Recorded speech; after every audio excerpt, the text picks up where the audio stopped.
Card Players coming to you straight from the Bellagio, and it's day 2 of the Doyle Brunson 5 Diamond World Poker Classic. Now there are fewer than 300 players left. One of the players remaining in this field is WPT commentator Mike Sexton. He's here at the Bellagio playing in his first ever open WPT event. Well, I'll tell you, I'm really going up and down like a yo-yo here. I played some big pots, lost some big ones, won a couple good ones. And so now I'm a little bit over where I started the day with. I got about 55,000 in chips right now, but in back-to-back hands, you know, once I had 2 queens, I had 2 aces, I spiked a queen, I beat those. The very next hand, I picked up 2 aces. Maury picked up 2 kings. We got in a little more money, about 45,000 apiece, and he spiked a king. In back-to-back hands, 2 aces got cracked with all the money in before the flop. You don't see that very often. So the roller coaster that you're going through is pretty much run by the hands. It's not the texture of the players at your table? Well, a little bit of both, but, you know, I've been gambling my share, let's put it that way. And so, you know, when you play more pots than usual, you're going to go up and down a little more than the average guy. Like all these great players you see that are gambling seemingly on every 2 cards, and their stacks go up and down. So that's what happens when you play more pots. So what's going to happen when you make this final table? Who is going to be the announcer with Vince? Hey, I've talked to Texas Dolly.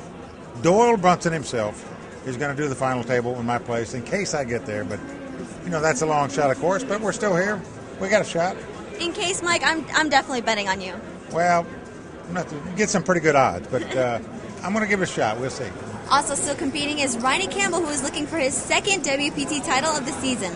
I went all in with a few pocket pairs against a few small stacks, and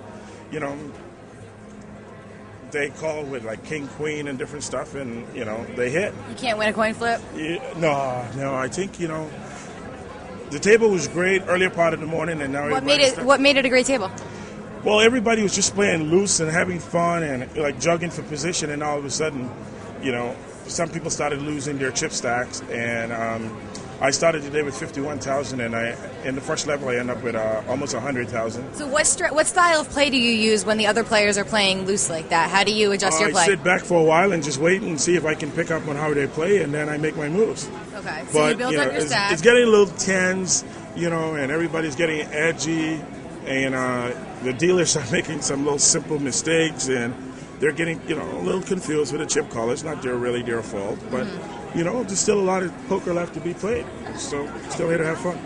So you confident of a 2nd WPT win this season? I'm aiming for it. I'm trying. It's a huge hill to overcome.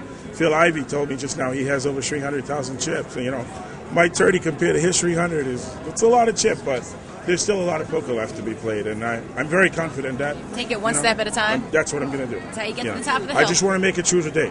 Great. If I make it through today, then I'll think about tomorrow. Stay tuned to Card Player TV for more Day 2 action from the Bellagio. I'm Lizzie Harrison. And I'm Christy Arnett for Card Player TV.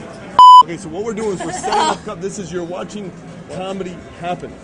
This is the straight man. Really Believe it or not, it might not work because Annie Black is usually not the straight man, it's the other side. And I'm going to see the kids in all t-shirts. See, I'm crushing your head. So now I'm going to go back there and I'm going to pretend to be, I will actually be crushing your head. It won't be pretend, it'll be the real thing. But it'll be in the spirit of comedy, so it'll be okay. Okay, so we're all set for our marks. Now you do some pretend questions. Andy, how are you doing in this tournament so far? I'm alright, I'm just a bit freaked out that my head's going to be crushed, Your head's going to be crushed? Yeah, I mean, I don't really care about the tournament. The fact that my head's going to be crushed is a much more important matter, So. What are the... I'm crashing his head. Crash. You see? His blood is almost going to crash. That was pretty painful, It's pretty painful. He's like that. I mean, I've seen him crush other people's heads. But the good thing about it is, when he goes away, your head just automatically repairs itself. It's perfect. And you can go and get something decent. It's amazing.